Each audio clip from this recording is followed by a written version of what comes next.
Waouh, regardez-moi ça les gars. L'homme, niais, remarque une femme qu'il trouve très attirante. Il l'aborde pour lui faire un compliment et engager la conversation, mais elle est immédiatement impolie et refuse de s'arrêter pour lui parler, lui disant sèchement d'arrêter de lui parler. Niais la laisse partir, frustré de son irrespect, mais se dit qu'elle cherche de l'attention.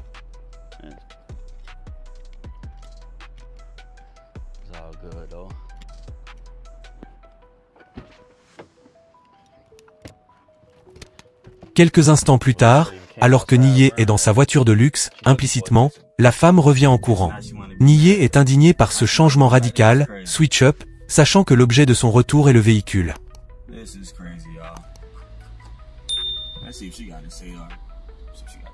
Elle s'approche, et Niais la met violemment en garde. Fais attention, tu es en train de rayer ma voiture avec tes clés. Recule un peu, tu es trop près de ma voiture. En protégeant sa voiture, il établit d'emblée une dynamique de valeur. Il la confronte sur son hypocrisie, lui rappelant qu'elle n'était pas intéressée sur le trottoir. Elle essaie d'abord de minimiser son changement d'attitude, puis, pour se rattraper, elle annonce « J'ai décidé de te donner une seconde chance ».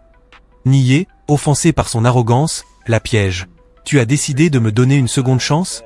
Alors, pourquoi devrais-je t'en donner une? Qu'est-ce que tu vas me montrer ?»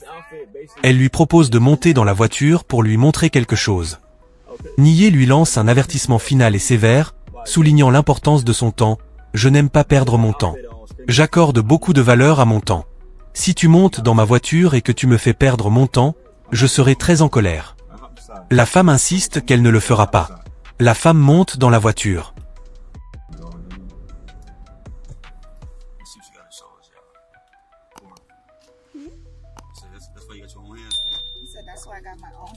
Niais lui demande alors son nom, appelons-la Maddy. Il la piège. Alors, Maddy, qu'est-ce qui a changé? Tu étais stressé, n'est-ce pas? Où est-ce que tu as vu la voiture? Sois honnête. Maddy finit par admettre, j'aime ta voiture. Ayant obtenu la preuve, Niais met fin à l'interaction sans plus attendre, c'est tout ce que je voulais savoir. Sors de ma voiture. Je t'ai donné l'occasion d'être honnête quand je n'étais personne. Tu ne l'as pas fait. Je ne perds pas mon temps avec les femmes qui ne me respectent que lorsque je suis riche. Niais la confronte à nouveau sur son arrogance initiale. Il lui dit que son look criait à l'attention et que lorsqu'il lui a donné de l'attention sur le trottoir, elle s'est fâchée. La femme ignore la contradiction et recentre la conversation sur l'intention. Qu'est-ce que tu veux faire? Quel genre de plaisir tu veux avoir? Elle lui propose ensuite directement d'aller quelque part, suggérant immédiatement, allons chez toi. Niais refuse avec méfiance de ramener une inconnue chez lui, proposant plutôt un hôtel. La femme rejette l'idée de l'hôtel et propose de louer un Airbnb à la place. Niais saisit cette opportunité pour la piéger financièrement. Si tu veux un Airbnb, tu paies pour ça alors. La femme est choquée par cette suggestion, l'accusant d'être fou pour avoir suggéré qu'elle devrait payer pour l'hébergement de luxe qu'elle désire. Cette réaction expose immédiatement son attente que l'homme doive assumer la totalité des coûts, confirmant à Niais que son retour n'était motivé que par la recherche d'un bénéfice financier et non par un intérêt pour lui. Niais presse la femme de tenir sa promesse. Alors, qu'est-ce que tu veux me montrer? Parce que tu me fais perdre mon temps maintenant. Il l'encourage à continuer d'essayer de le séduire, tout en se moquant de l'idée de faire quelque chose dans la voiture en se vantant d'en posséder 10 exemplaires, minimisant ainsi la valeur du lieu. Alors que l'ambiance monte, la femme coupe court à l'échange et pose la question décisive, « Tu vas me payer ?» Niais est choqué et rejette l'idée d'une transaction. Il lui rappelle, « Je n'ai pas à payer pour jouer. C'est toi qui as insisté pour revenir et me montrer quelque chose. » La femme lui dit qu'il doit aussi faire un petit effort, mais Niais refuse de se soumettre à ses exigences, affirmant qu'il n'est pas l'un de ces types et qu'il est définitivement lui, l'homme de valeur qui n'a pas à payer pour la compagnie. Réalisant que le test est terminé, Niais met fin à l'échange. « Qu'est-ce que tu veux faire? Parce que tu me fais perdre mon temps maintenant. » La femme essaie alors de sauver la face en proposant de juste se détendre, juste chill, mais Niais rejette l'offre, lui disant qu'il ne voit aucune valeur à rester avec elle. Il l'expulse de la voiture, lui souhaitant une bonne journée et confirmant à la caméra qu'elle a échoué au test en exigeant d'être payée. Il conclut la vidéo en déclarant qu'il continue d'exposer les gold diggers. Abonne-toi. L'homme commence par complimenter une femme qu'il trouve particulièrement attirante, admettant qu'il est super assoiffé par sa beauté. Il l'accoste immédiatement, la complimentant sur son apparence et lui demandant son nom. La femme est très distante.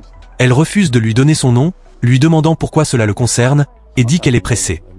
L'homme insiste, se présente comme venant de l'Ohio, et lui propose de se connecter. Elle le rejette avec l'excuse habituelle, « J'ai un petit ami ». L'homme la met au défi, faisant remarquer qu'elle n'a pas de bague au doigt et qu'elle se promène seule. Elle insiste en disant que son petit ami est là et que sa maison est juste à côté. L'homme est déçu et la laisse partir, se plaignant à la caméra de la rareté des femmes fidèles.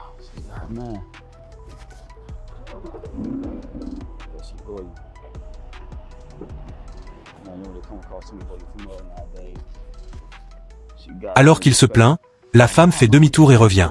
L'homme est surpris et la confronte. Elle commence par lui faire un compliment désinvolte, « J'aime ta voiture ». L'homme lui rappelle sarcastiquement qu'elle a un petit ami, et que cela ne devrait pas avoir d'importance. Elle répond, « Ça ne veut rien dire ». Elle lui rappelle qu'elle était pressée sur le trottoir. L'homme est suspicieux et lui demande ce qui a changé. Elle lui répond qu'elle a maintenant 1 minute à lui accorder. L'homme, ayant compris le jeu, lui demande ce qu'elle veut. Elle demande directement, « Puis-je monter ?» L'homme la met au défi sur son empressement. « Pourquoi veux-tu monter dans ma bagnole ? Je ne veux pas parler ici. » Il se moque de son changement d'attitude, insistant sur le fait qu'il ne la laissera pas monter si facilement. La femme, insistant pour monter, utilise son physique comme argument. « Tu me laisses monter dans ta bagnole, parce que regarde-moi. » L'homme la défie de se présenter correctement, soupçonnant qu'elle lui a donné un faux nom. Elle finit par avouer que son vrai nom est Jara, et qu'elle est de Miami. L'homme lui demande depuis combien de temps elle est à Houston. Jara répond, « C'est une information personnelle.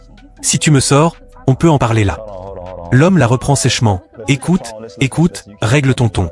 Je ne suis pas un de ces simps que tu croises. Je me suis approché de toi pour me faire des amis, c'est tout.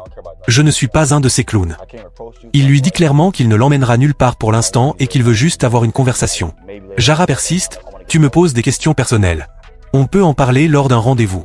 Ramène-moi faire du shopping spray, point. » L'homme refuse catégoriquement, « Je ne t'emmènerai pas faire du shopping. Enlève-toi ça de la tête. » L'homme revient à son statut de femme en couple. Jara admet à contre-cœur qu'elle a un petit ami qu'elle a juste rencontré, 1 mois seulement, mais elle dit que ce n'est pas sérieux. L'homme insiste sur le fait qu'elle a dit oui, donc c'est sérieux. Jara révèle sa motivation, le temps, c'est de l'argent. Elle dit qu'elle bente la bénédiction de sa présence à l'homme et qu'elle mérite un traitement de princesse treatment. L'homme lui demande si son petit ami actuel la traite comme une princesse. Elle dit oui. L'homme la confronte, « Alors pourquoi es-tu assise dans la voiture d'un autre homme ?» Elle répond, « Parce que tu m'as arrêté, et je te trouve mignon. » L'homme lui rappelle qu'elle est au début de sa relation, 1 mois, et qu'elle ne devrait pas être dans une autre voiture.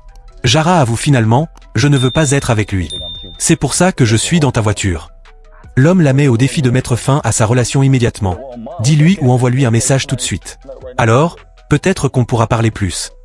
La femme, Jara, rejette la demande de l'homme de mettre fin à sa relation avec son petit ami, la qualifiant d'acte des agressions, d'être doing something.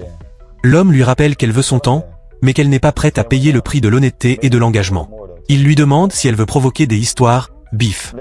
Elle insiste sur le fait qu'elle veut juste s'en aller, slide, avec lui. L'homme la confronte à son inconséquence, « Tu ne sais même pas qui je suis. Je pourrais être n'importe quoi, et tu es prête à partir avec moi. » Il lui rappelle qu'elle ne connaît même pas son nom, qu'elle a oublié, et qu'elle monte dans la voiture d'un étranger, un risque qu'elle prend pour le luxe. Il la met en garde contre les alertes Amber, alerte enlèvement. Jara se défend en insistant sur son charme et son admiration pour la voiture, « Je suis juste mignonne. J'aime ta voiture. Tu m'as arrêté, tu voulais mon numéro. » L'homme, toujours dans l'esprit de tester son matérialisme, lui demande ce qu'elle aime manger. Elle répond sans hésiter qu'elle aime le steak et les fruits de mer, la nourriture de haut de gamme, top tier. L'homme, pour la piéger, lui propose de l'emmener au restaurant Applebee's. Jara est horrifiée. Elle fait une grimace de dégoût. L'homme la défie. « Quoi ? Tu as faim, n'est-ce pas ? Qu'est-ce qui ne va pas avec Applebee's ? Ça va te remplir l'estomac. » Jara refuse. « Je n'aime pas Applebee's. Je mange du steak. » Elle insiste sur le fait qu'elle est top tier. L'homme lui demande alors, « As-tu l'argent pour le steak ?» Elle répond, « Oui, mais on parle de toi là. » Le test est concluant. Elle n'est intéressée que par la dépense et la notoriété qu'un homme riche peut lui apporter, et non par la relation ou par un restaurant abordable. L'homme rejette l'argument de Jara selon lequel elle a de l'argent pour elle-même. Il lui rappelle qu'elle est revenue vers lui, ce qui signifie qu'elle voulait son attention. L'homme la confronte sur son hypocrisie. Elle a dit qu'elle ne parlait pas aux hommes qui marchent, alors qu'elle-même est à pied. Elle répond qu'elle a une voiture, mais qu'elle est juste en train de marcher. L'homme lui dit qu'elle est pleine de jugement et lui demande « Pourquoi tu marches ? Tu es un homme. Tu n'es pas censé marcher. » Il insiste sur le fait qu'il pourrait être en train de courir ou de s'entraîner, et qu'elle juge les gens à la couverture du livre. L'homme lui demande ce qu'elle fait pour mériter un homme riche. Elle répond, je gagne de l'argent. Tu dois être à mon niveau. L'homme la met au défi de réciproquer les dépenses.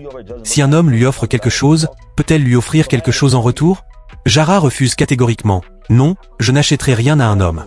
Il doit me montrer. Elle s'accroche à sa philosophie, traitement de princesse. Je vais me faire tatouer ça sur le front. L'homme lui demande si elle est une femme au foyer. Est-ce que tu fais de la maison un foyer? Est-ce que tu cuisines? Est-ce que tu nettoies? Elle répond, non, je ne fais rien de tout ça. L'homme conclut qu'elle se sent juste privilégiée sans rien offrir. L'homme met fin à la conversation, lui disant qu'elle n'est pas pertinente et qu'elle est une perte de temps. Il lui assène l'insulte finale, tu dégages des vibes de clocharde, ben vib, point. Jara est indignée, mais l'homme ne cède pas.